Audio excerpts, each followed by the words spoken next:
안녕하세요. 그린빌 가족 여러분. 오늘 화요일 아침 이렇게 매일 한 말씀으로 또 오늘 하루를 시작하는 모든 분들에게 하나님께서 우리에게 오늘 하루도 이렇게 감당할 수 있는 힘을 주시고 또 어떠한 상황 속에서도 우리가 하나님 나라를 바라보며 살아가는 그런 담대한 마음 주시기를 간절히 기원합니다. 오늘은 저희가 요한복음 5장 오늘 우리 19절에서 29절에 있는 말씀으로 함께 이 아침을 시작하도록 하겠습니다. 요한복음 5장 19절에서 29절에 있는 말씀. 그러므로 예수께서 그들에게 이르시되 내가 진실로 진실로 너희에게 이르노니 아들이 아버지께서 하시는 일을 보지 않고는 아무것도 스스로 할 수 없나니 아버지께서 행하시는 그것을 아들도 그와 같이 행하느니라. 아버지께서 아들을 사랑하사 자기가 행하시는 것을 다 아들에게 보이시고 또 그보다 더 큰 일을 보이사 너희로 놀랍게 여기게 하시리라. 아버지께서 죽은 자들을 일으켜 살리심같이 아들도 자기가 원하는 자들을 살리느니라. 아버지께서 아무도 심판하지 아니하시고 심판을 다 아들에게 맡기셨으니 이는 모든 사람으로 아버지를 공경하는 것 같이 아들을 공경하게 하려 하심이라. 아들을 공경하지 아니하는 자는 그를 보내신 아버지도 공경하지 아니하느니라. 내가 진실로 진실로 너희에게 이르노니 내 말을 듣고 또 나 보내신 이를 믿는 자는 영생을 얻었고 심판에 이르지 아니하나니 사망에서 생명으로 옮겼느니라. 진실로 진실로 너희에게 이르노니 죽은 자들이 하나님의 아들의 음성을 들을 때가 오나니 곧 이때라. 듣는 자는 살아나리라. 아버지께서 자기 속에 생명이 있음같이 아들에게도 생명을 주어 그 속에 있게 하셨고 또 인자됨으로 말미암아 심판하는 권한을 주셨느니라. 이를 놀랍게 여기지 말라. 무덤 속에 있는 자가 다 그의 음성을 들을 때가 오나니 선한 일을 행한 자는 생명의 부활로 악한 일을 행한 자는 심판의 부활로 나오리라. 아멘. 우리 요한복음 5장 시작하면서 기록된 우리 예수님께서 38년 된 병자를 베데스다 연못가에서 고쳐주신 사건은 엄청난 후폭풍을 몰고 왔습니다. 먼저 이 일이 안식일에 일어났기 때문에 안식일 논쟁으로 이어졌습니다. 예수님은 안식일에 왜 이런 일을 행하느냐고 트집을 잡는 유대인들을 향해서 17절에서 이렇게 말씀하셨습니다. 내 아버지께서 이제까지 일하시니 나도 일한다. 이 한마디의 말은 예수님을 싫어하던 유대인들에게 정말 휘발유를 붓는 그러한 역할을 했습니다. 예수님이 안식일을 범했을 뿐만이 아니라 하나님을 자기 아버지라고 이렇게 부르심으로 자신을 하나님과 동등된 위치에 놓으셨기 때문에 유대인들은 정말 이렇게 부글부글 끓어올랐습니다. 아주 거세게 이렇게 반발하는 유대인들을 향하여 다시 이렇게 예수님께서 말씀하시는 내용이 오늘 우리가 읽은 부분입니다. 오늘 19절 말씀이 이렇게 시작합니다. 그러므로 예수께서 그들에게 이르시되 내가 진실로 진실로 너희에게 이르노니 아들이 아버지께서 하시는 일을 보지 않고는 아무것도 스스로 할 수 없나니 아버지께서 행하시는 그것을 아들도 그와 같이 행하느니라. 예수님이 하시는 일은 아버지께서 하시는 일을 그대로 행하는 것이라고 그렇게 말씀하십니다. 예수님이 하고 싶은 일, 그렇게 마음대로 자기 마음대로 하는 것이 아니었습니다. 이 일은 바로 하나님 아버지께서 하시는 일이며 또 하나님께서 원하시는 일이었습니다. 하나님께서는 당신의 뜻을 이루기 위하여 그의 아들을 세상에 보내셨습니다.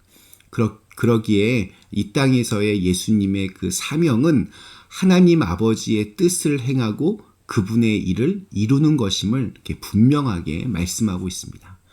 자, 그렇다면 아버지 하나님께서 하시는 그 일은 무엇입니까?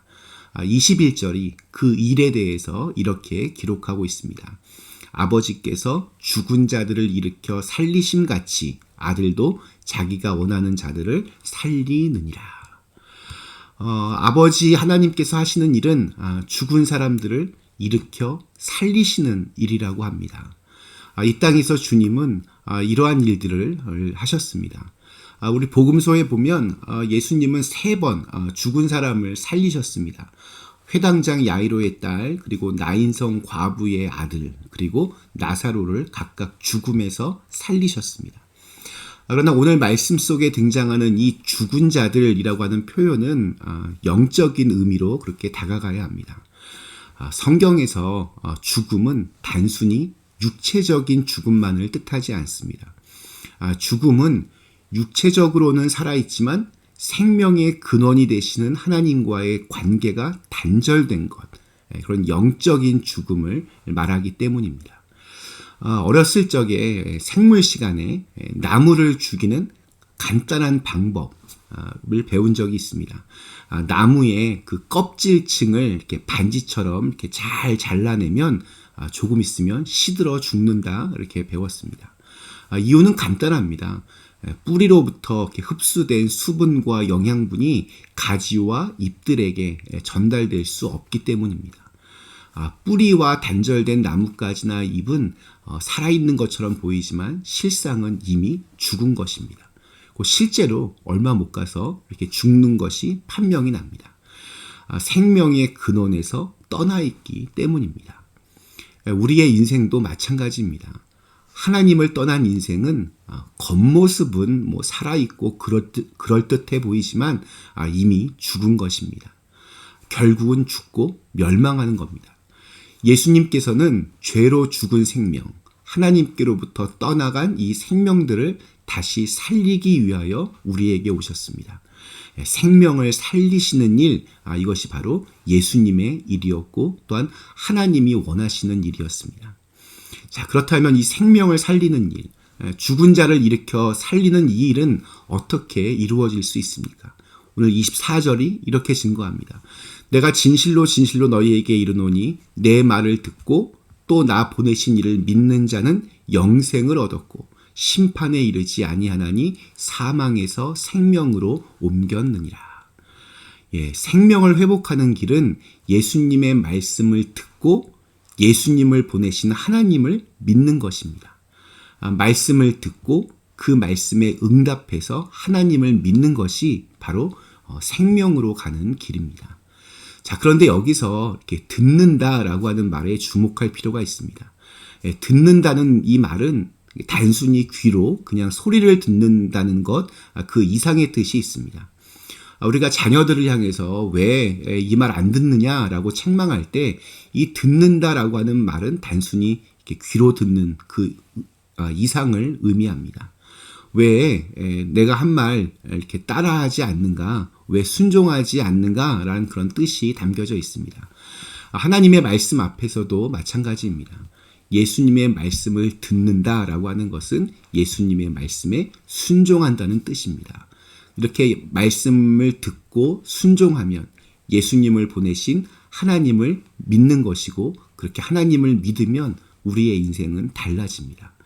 죽음에서 영원한 생명으로 그렇게 옮겨가게 됩니다. 이 영원한 생명, 영생, 요한복음이 강조하고 있는 아주 핵심 단어입니다. 키워드입니다. 단순히 죽은 다음에 누리는 천국에서의 삶만을 의미하지 않습니다. 우리는 이 영원한 생명을 지금 이 땅에서부터 누릴 수 있습니다. 다시 한번 그 24절에 있는 말씀을 보면 또 나 보내신 분을 믿는 사람은 영원한 생명을 얻었고 라고 기록되어 있습니다. 그러니까 영원한 생명을 가질 것이고 이렇게 미래형으로 기록하지 않고 이미 가지고 있다는 계속적인 상태를 보여주는 현재형으로 이렇게 기록하고 있습니다. 네, 우리가 이 땅에서부터 영원한 생명을 우리가 누릴 수 있습니다. 하나님께서 주시는 생명, 그러니까 먹고 입고 마시고 즐기는 그런 차원을 넘어서는 그런 생명을 누릴 뿐만이 아니라 죽음마저도 정복할 수 있습니다. 죽음에 매이지 않는 생명을 누리며 살아갑니다. 죽음에서 생명으로 옮겨지는 그러한 삶입니다. 한 가지 더 오늘 말씀이 주는 메시지가 있습니다. 그것은 예수님께서는 아버지의 뜻에 따라 심판하신다는 그러한 말씀입니다. 22절, 아버지께서 아무도 심판하지 아니하시고 심판을 다 아들에게 맡기셨으니, 또 27절, 또 인자됨으로 말미암아 심판하는 권한을 주셨느니라.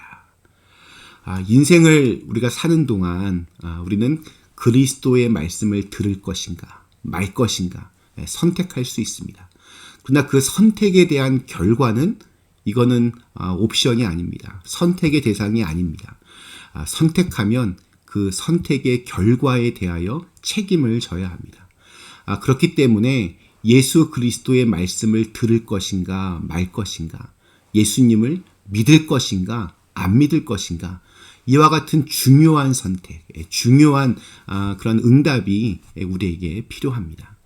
바로 그 선택이, 그 응답이 우리의 영원한 생명을, 운명을 결정짓기 때문입니다. 오늘 마지막 29절 이렇게 결론을 짓고 있습니다.